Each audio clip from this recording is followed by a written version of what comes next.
Olá, queridos irmãos. Hoje, dia 13 de agosto, domingo do Senhor e Dia dos Pais. Feliz Dia dos Pais a todos vocês que acompanham o nosso Palavra Encarnada. Então, nós estamos reunidos em nome do Pai, do Filho e do Espírito Santo. Amém. Vinde, Espírito Santo, enchei os corações dos vossos fiéis e acendei neles o fogo do vosso amor. Enviai, Senhor, o vosso Espírito, e tudo será criado, e renovareis a face da terra. Oremos, ó Deus que instruístes os corações dos vossos fiéis, com a luz do Espírito Santo. Fazei que apreciemos retamente todas as coisas segundo o mesmo Espírito, e gozemos sempre de sua consolação, por Jesus Cristo, Senhor nosso. Amém. Ave Maria, cheia de graça, o Senhor é convosco. Bendita sois vós entre as mulheres, e bendito é o fruto do vosso ventre, Jesus.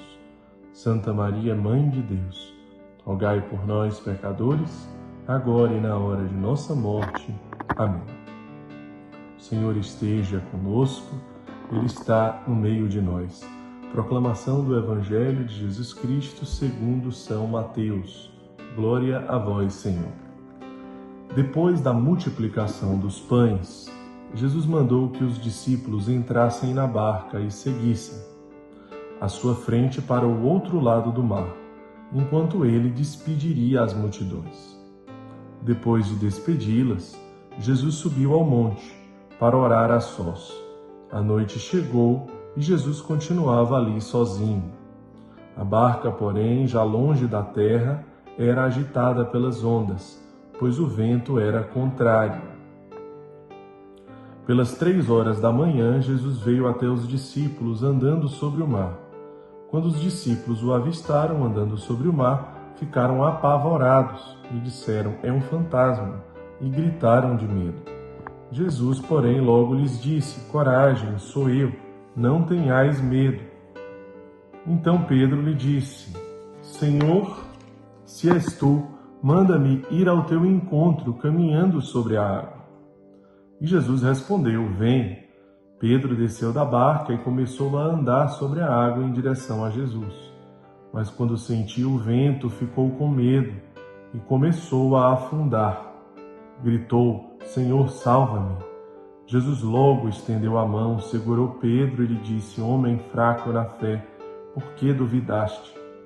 Assim que subiram no barco, o vento se acalmou.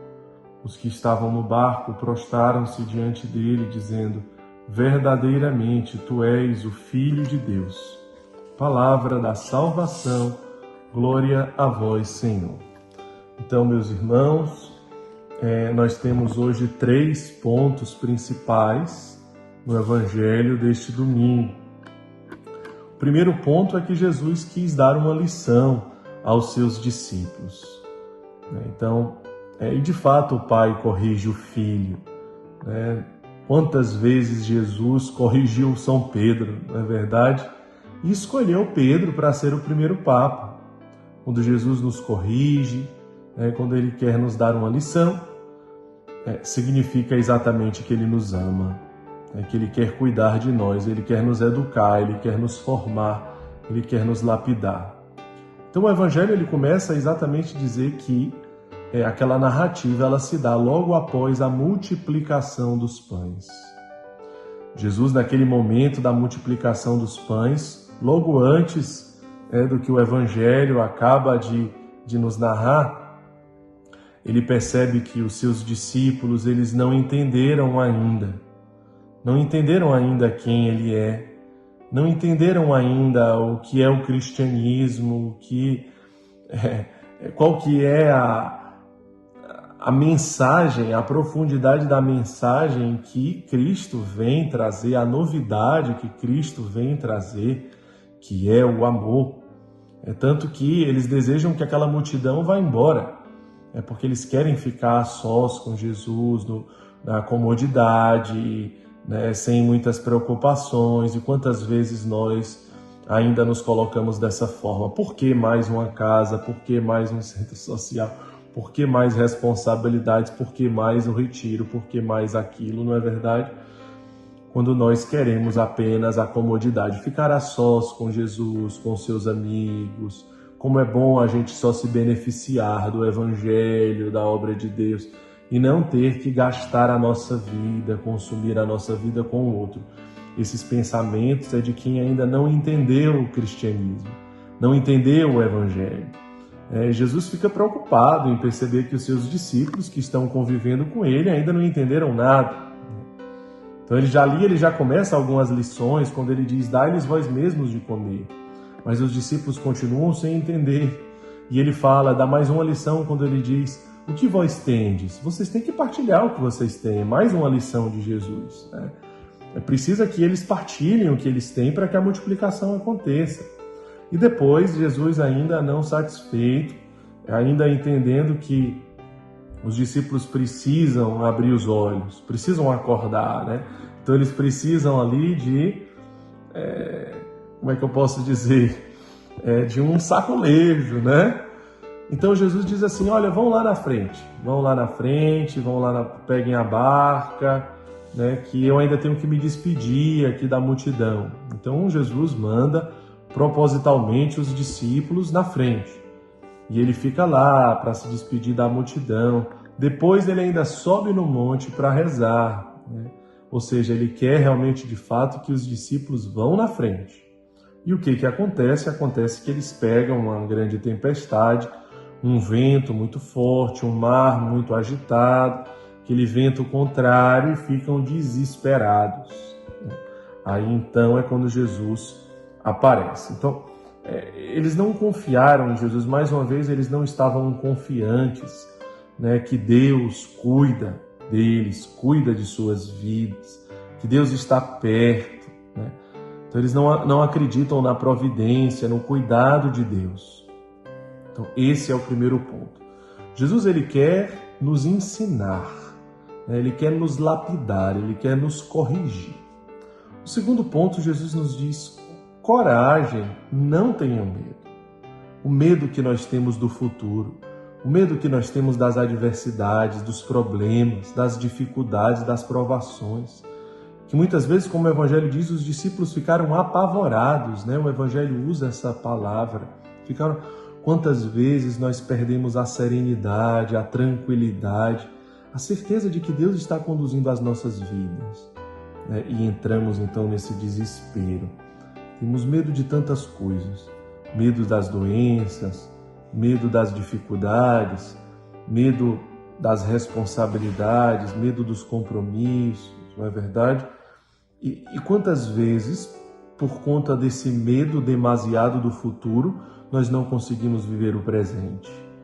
Muitas vezes esse medo que nós temos do que vai acontecer, medo do que pode acontecer com os nossos filhos, medo do que vai acontecer com a providência da nossa vida, medo das doenças, medo da segurança, medo das adversidades, medo dos problemas, medo de perder o emprego, medo se vai acontecer isso, medo se vai acontecer aquilo. Muitas vezes nós ficamos presos ao futuro, porque na realidade nós estamos presos ao passado, né? Então, são ali, vamos dizer, os traumas, as culpas, as mágoas, os ressentimentos, as decepções, as frustrações, tantas experiências que nós passamos ao longo da vida, ao longo da nossa história, que nos prende, né, que nos escraviza. E por isso nós também temos medo do futuro. E assim não conseguimos viver o presente.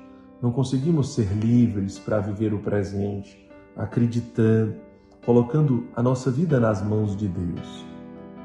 O medo significa o orgulho de não colocar a nossa vida nas mãos de Deus.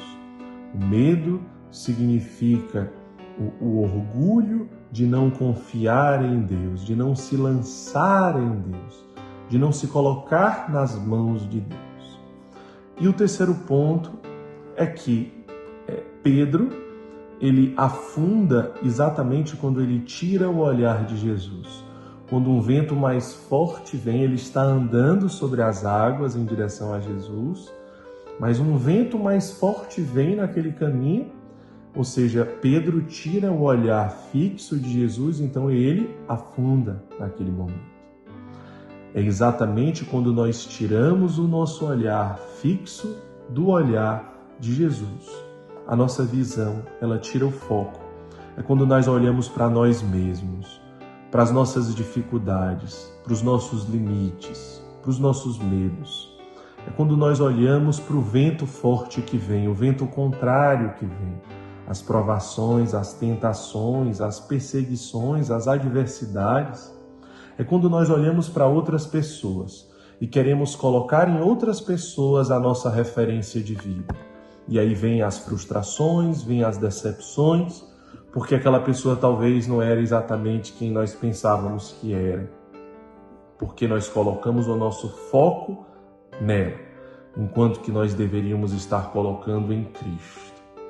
Quando nós mantemos o nosso olhar fixo em Cristo, então é impossível afundar, é impossível perder a serenidade, é impossível perder a certeza de que Deus está conduzindo a nossa vida.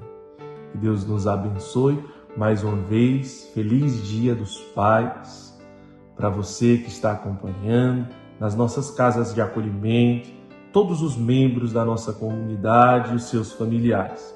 Deus nos abençoe. Em nome do Pai, do Filho e do Espírito Santo. Amém.